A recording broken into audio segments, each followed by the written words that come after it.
Do you want to get better with the BetterPress? I'm sharing my 5 favourite tips and techniques and a bonus.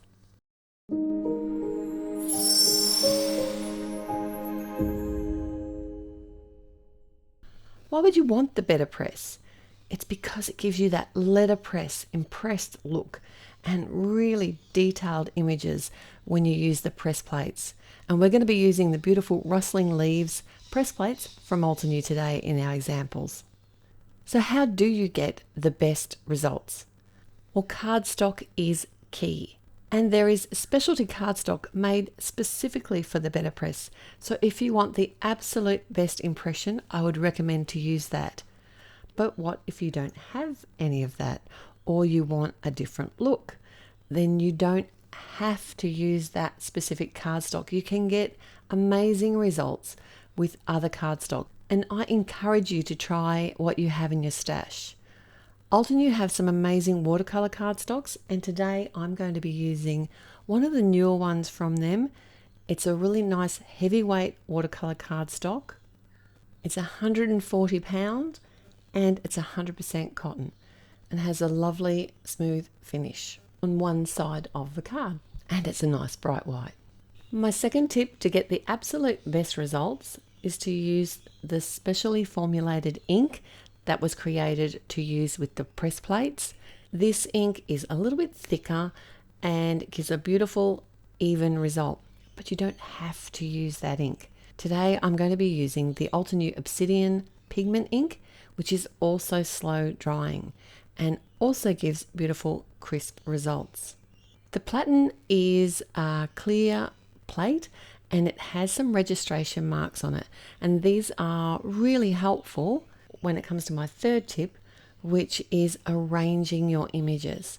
So because you can't really see where you're putting the images to where the cardstock is, using these registration marks and the grid lines on the chase, which is the magnetic platform, can really help you. So what I've done here is to attach the actual cardstock to the platen. I've rolled over some low tack tape. You can actually tape the edges of the cardstock to the panel, but then you may want to ink in those areas, or you may actually accidentally tear the paper when you're removing it.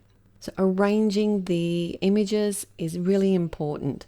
And I've got a tip for you here. If you are not sure about the arrangement, whether it's going to work or not, just practice on a piece of scrap cardstock and you'll know exactly where the images are going to be stamped.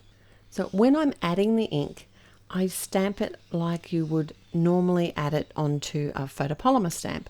I do actually add a little bit more ink than I normally would to a photopolymer stamp, and then it's as simple as rolling the BetterPress through your manual die cutting machine. There are a lot of machines that are compatible with this system. Do be careful not to press down, because that plate is actually attaching to the base with those 4 magnetic springs on the corners. If you accidentally press down on that plate while you're feeding it through or pulling it out of the machine, you can accidentally repress your image. And here's a pro tip.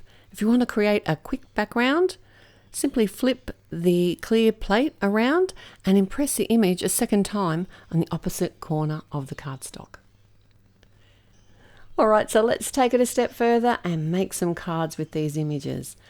I have a coordinating stencil here, and I'm just adding some simple detailed blending. I'm actually going to come in with 2 different colors here, some pink and some orange. And I will have everything listed in the description below, and also the link to the blog where you'll find more details as well. This is a really quick and easy way to add color.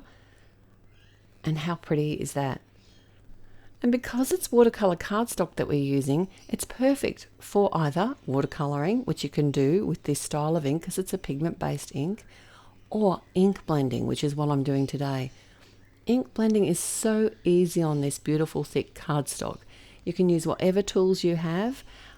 I initially was going to do a lot lighter version here, but then I just wanted to go for gold. And I actually came in and added quite a darker blue over the top in the end. I decided to cut the panel down and added a small sentiment which just says hi, and pop that on the front of an A2 sidefold card along with a goldfish as I thought it looked like it could be a pond, a goldfish pond. And I love that this is quite a different way to use leaf images. You wouldn't normally put them in the water, but I think it looks really pretty.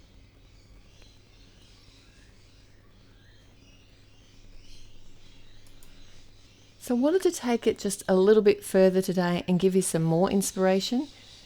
Did you know that you don't have to use thick paper or watercolor cardstock with this system?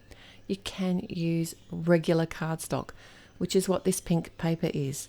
And you just use it like you normally would, run it through your manual die cutting machine with the ink, and you'll get a beautiful image, but you won't get the impression. So you won't get that letterpress look, but it's just a great way to stretch these images of the press plates. Another bonus idea is you can actually hot foil with these press plates. It's great to have products that are going to do double duty. I kept this card very clean and simple. I thought it would actually make a really cool gift card set, like if you did a few different colors. I blended the leaves the same as I did on the first design and added a big hello. And I did tell you there was going to be a bonus technique. Did you know that you do not have to use pigment ink with this system? Here I've got a regular piece of 80-pound Neenah and some fresh dye ink from Altenew, and I'm just using exactly the same sandwich because you don't need shims or have to concentrate on anything like that, and the result is beautiful. You don't get the impression like the letterpress look, but you still get that beautiful pressed image. And both cards together now. This is the one using the watercolor cardstock, so you do get that impressed image, and I've done lots of blending on this card. And my second design where I just used regular coloured cardstock, and I even ink blended the same colours on the leaves here, so it gets a very different look with similar products. Let me know in the comments below which one's your favourite. I'm so glad you're here with me today. Till next time, bye.